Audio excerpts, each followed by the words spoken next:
Adolf Hitler and Treaty of Versailles.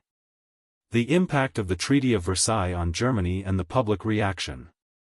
The Treaty of Versailles, signed on June 28, 1919, had a profound and far-reaching impact on post-World War I Germany. As the defeated power, Germany was forced to accept full responsibility for the war under Article 231, known as the War Guilt Clause. This clause served as the legal basis for demanding heavy reparations, which amounted to 132 billion gold marks, roughly $33 billion at the time. These reparations placed a tremendous financial burden on the already weakened German economy. In addition to the economic penalties, Germany faced severe territorial losses.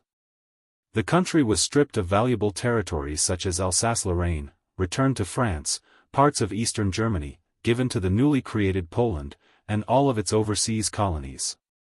The Saar Basin was placed under the control of the League of Nations, and the Rhineland was to be demilitarized, further reducing Germany's ability to defend itself. The treaty also imposed strict military limitations. The German army was restricted to 100,000 men, conscription was banned, the air force was abolished, and the navy was limited in both size and weaponry. These restrictions were seen as deeply humiliating by many Germans, particularly former soldiers and nationalists who viewed the treaty as an intentional effort to permanently weaken Germany.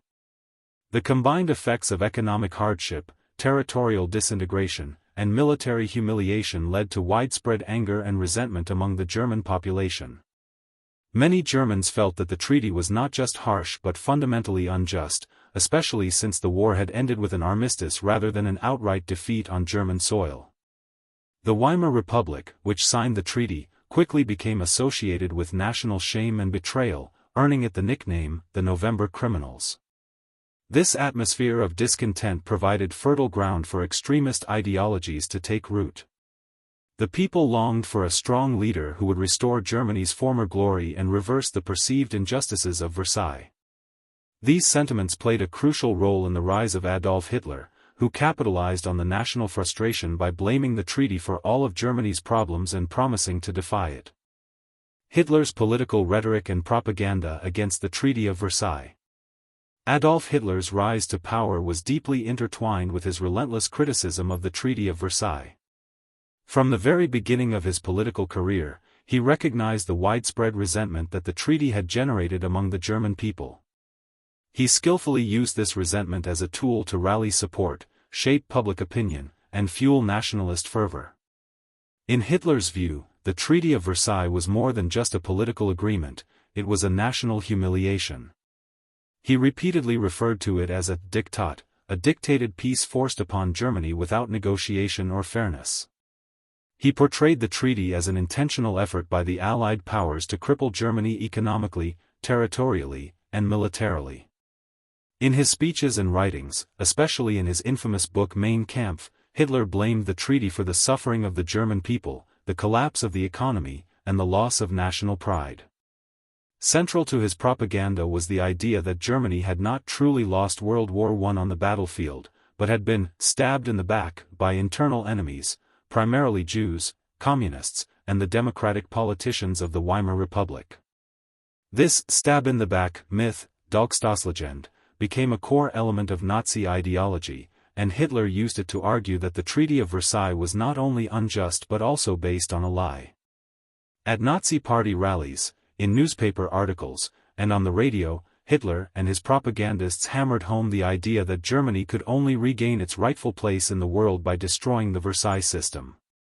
He promised to reject the treaty, rebuild Germany's military strength, restore lost territories, and reunite all ethnic Germans under one Reich. These promises were not just political goals, they were presented as moral obligations to avenge the dishonor inflicted upon the German nation.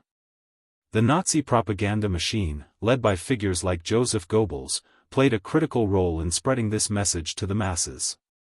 Through films, posters, pamphlets, and public events, the Nazis created an emotional narrative of national betrayal and the need for redemption.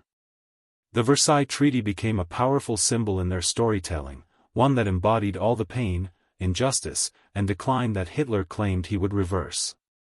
This rhetoric proved enormously effective. As Germany plunged into economic crisis during the Great Depression, Hitler's message found a deeply receptive audience. Many Germans were desperate for change, and Hitler's promise to undo the Treaty of Versailles became a beacon of hope for national revival. His ability to tap into collective anger and turn it into political power was a major factor in the Nazi Party's rise and his eventual appointment as Chancellor in 1933. Hitler's actions against the Treaty of Versailles and its de facto nullification. Once Adolf Hitler became Chancellor of Germany in 1933, he wasted little time in turning his anti-Versailles rhetoric into concrete action.